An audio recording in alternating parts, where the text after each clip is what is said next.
Pablo Diego José Francisco de Paula, Juan Nepomuceno, María de los Remedios, Cipriano de la Santísima Trinidad Ruiz y Picasso, known simply as Pablo Picasso, stands as one of history's most revolutionary and influential artists.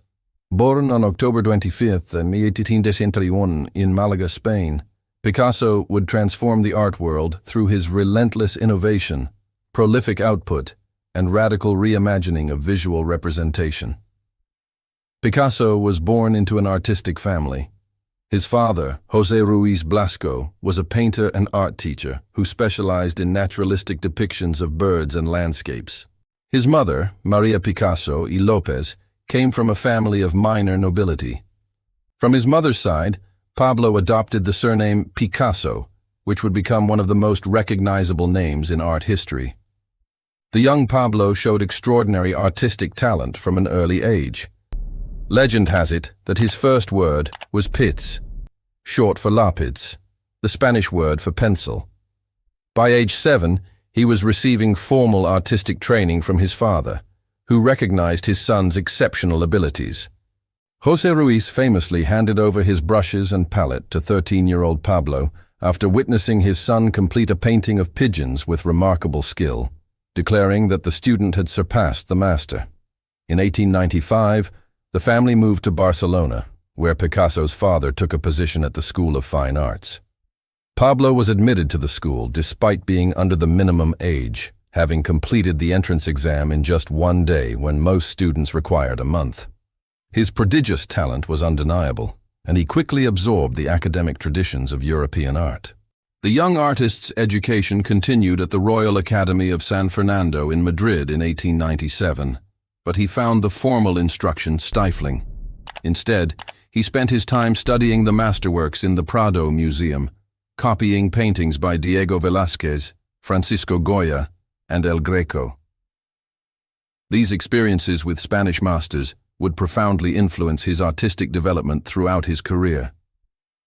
Picasso's first distinctive artistic phase began following the suicide of his close friend Carlos Casagemas in February 1901. This tragic event, combined with the young artist's struggles with poverty and depression, ushered in what became known as his Blue Period. During these years, Picasso created works dominated by shades of blue and blue-green, reflecting themes of melancholy, isolation, and human suffering. The Blue Period produced some of Picasso's most emotionally resonant works, including The Old Guitarist, 1903, La Vie, 1903, and Blue Nude, 1902. These paintings depicted beggars, street urchins, the blind and the destitute, all rendered in monochromatic blues that emphasized their emotional and physical isolation. The elongated figures and somber mood showed the influence of El Greco, while the subject matter reflected Picasso's own precarious circumstances as a struggling artist. During this period, Picasso divided his time between Barcelona and Paris, gradually establishing himself in the French art world. He held his first Paris exhibition at Galerie Vollard in 1901, though commercial success remained elusive during these early years. As Picasso's personal circumstances improved, so did the mood of his work. In 1904, he settled permanently in Paris, taking up residence in the famous Bateau Lavoir studio in Montmartre. His relationship with Fernand Olivier, his first great love, brought stability and happiness to his life, marking the transition to his Rose Period. The dominant blues gave way to warmer tones of pink, orange, and rose. Picasso's subjects shifted from society's outcasts to circus performers, harlequins, and acrobats. Works like Family of Saltimbanques, 1905, and Boy with a Pipe, 1905, demonstrated increased optimism while maintaining the artist's interest in society's marginalized figures. The circus performers served as metaphors for the artist's life, itinerant, performative, and existing on society's periphery. This period also saw Picasso's first major commercial successes and his introduction to important collectors like Gertrude Stein, who became both patron and friend. The famous portrait of Stein, completed in 1906 after more than 80 sittings, marked the end of the Rose Period and hinted at the revolutionary changes to come. Picasso's encounter with African art at the Ethnographic Museum of the Trocadero in 1907 proved transformative. The masks and sculptures he encountered there offered a radically different approach to representing the human form, one that prioritized symbolic power over naturalistic representation. This exposure coincided with his study of Iberian sculpture and the work of Paul Cézanne, who had advocated for reducing nature to basic geometric forms. These influences culminated in Les Demoiselles d'Avignon, 1907, arguably the most revolutionary painting of the 20th century. The work depicted 5 nude women in a brothel, but their faces were rendered as mask-like forms that abandoned traditional perspective and proportion. The painting shocked even Picasso's closest friends, including fellow artists Henri Matisse and Georges Braque, who initially dismissed it as a hoax. However, Les Demoiselles d'Avignon marked the birth of Cubism and fundamentally changed the direction of Western art. The painting demonstrated that art need not imitate nature, but could create its own reality through geometric abstraction and multiple perspectives simultaneously presented on a single canvas. Working closely with Georges Braque, Picasso developed analytical cubism, a systematic deconstruction of form and space. The two artists worked so closely together during this period that Picasso later described their relationship as being roped together like mountaineers.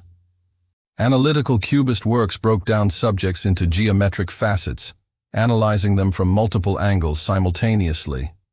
Paintings like Portrait of Ambroise Vollard, 1910, and Ma Jolie, 1911-12, fragmented forms into overlapping planes and reassembled them in complex, intellectually demanding compositions. The palette was deliberately restricted to browns, grays, and ochres to avoid distraction from the formal innovations. This period represented the most intellectually rigorous phase of Cubism, requiring viewers to actively engage with the artwork to reconstruct the subject matter from its fragmented elements.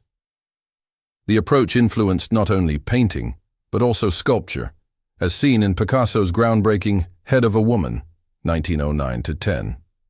By 1912, Picasso began moving beyond pure analysis toward synthesis, creating works that combined abstract elements with recognizable forms.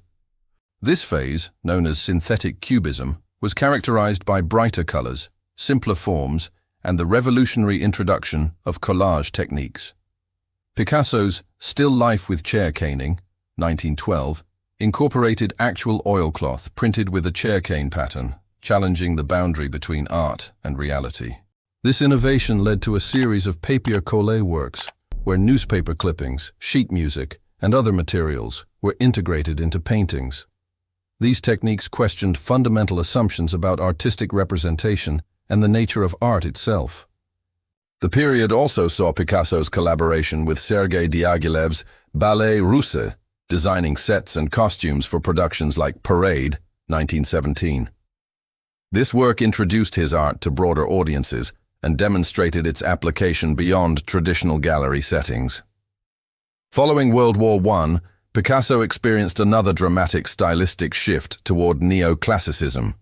This change coincided with his marriage to ballerina Olga Khokhlova in 1918 and his entry into Parisian high society. Works from this period, such as Two Women Running on the Beach, 1922, and The Pipes of Pan, 1923, featured monumental figures rendered in a classical style reminiscent of ancient Greek and Roman art. This apparent retreat from modernist innovation puzzled critics and supporters alike. However, the neoclassical works demonstrated Picasso's mastery of traditional techniques and his ability to work within any stylistic framework.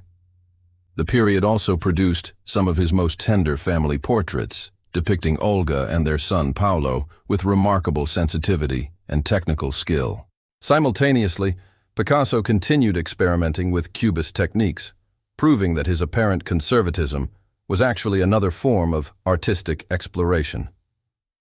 This dual approach, maintaining both classical and modernist practices, would characterize much of his later work.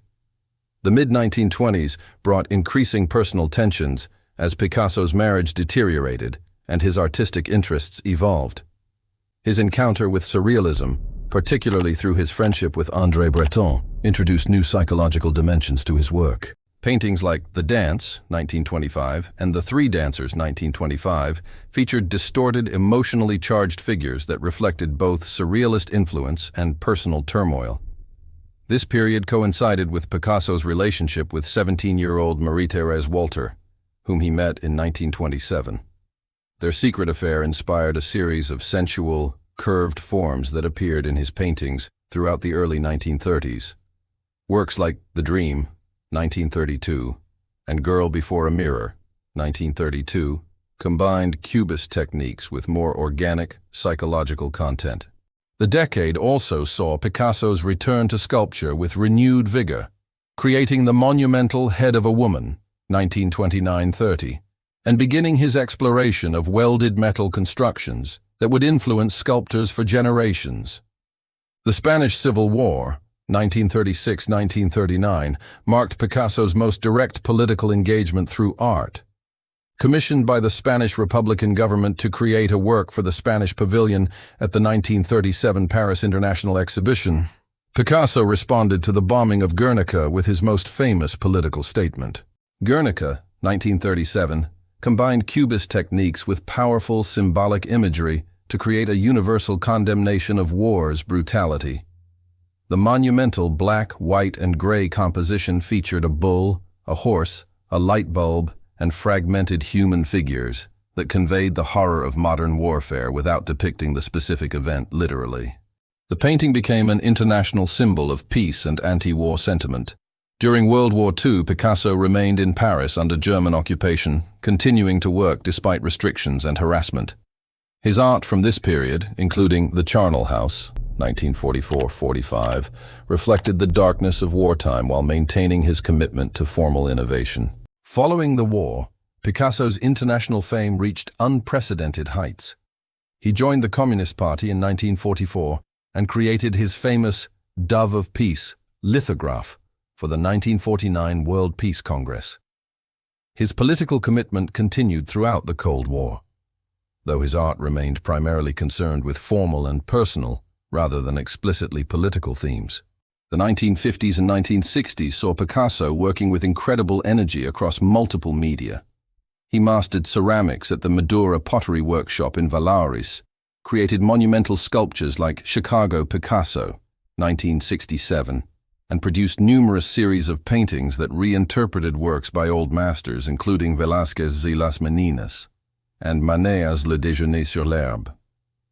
His final decades were marked by an obsession with mortality and creativity. Works like The Young Ladies of Avignon Revisited series, 1970s, showed an elderly artist revisiting themes from his youth with undiminished vigor and continued innovation. His late paintings, once dismissed as the work of a declining master, are now recognized as bold explorations of painting's possibilities by an artist freed from external expectations. Pablo Picasso died on April 8, 1973, in Mougins, France, at age 91. His funeral was attended by only family and close friends, according to his wishes, but his death marked the end of an era in art history. Picasso's influence on 20th century art cannot be overstated. He co-invented Cubism, the most important art movement since the Renaissance, fundamentally changing how artists and viewers understand visual representation. His innovations in collage, constructed sculpture, and printmaking opened new possibilities for artistic expression that continue to influence contemporary artists. Beyond his formal innovations, Picasso demonstrated that a modern artist could maintain relevance across multiple decades through constant reinvention. His example inspired countless artists to view their careers as ongoing experiments rather than the development of a single style. Museums dedicated to his work exist worldwide, including the Musée Picasso in Paris, the Picasso Museum in Barcelona, and the Museo Reina Sofia in Madrid, which houses Guernica. His works regularly break auction records, with some selling for over $100 million, reflecting both his artistic importance and market appeal. Pablo Picasso's 92-year life spanned a period of unprecedented change in both art and society. From his precocious beginnings in 19th-century Spain To his final years as the world's most famous living artist, he consistently challenged conventions and pushed the boundaries of artistic expression. His work reflects not only his personal evolution, but also the broader cultural transformations of the 20th century. More than 5 decades after his death, Picasso's influence remains profound. His demonstration that art could be simultaneously intellectual and emotional, traditional and revolutionary, personal and universal, continues to inspire new generations of artists and art lovers. His legacy serves as a reminder that true artistic genius lies not in perfecting a single approach, but in the courage to continuously explore new possibilities, always asking not, "What is art?" but "What can art become?" Through his extraordinary productivity, creating an estimated 50,000 artworks during his lifetime, and his willingness to constantly reinvent his style, Picasso embodied the modern artist's role as both creator and cultural revolutionary. His life and work remain essential to understanding not only the development of modern art, but also the broader cultural history of the 20th century. Thanks for watching. If you enjoyed this video, please like, share, comment, and subscribe to the channel for more engaging historical content.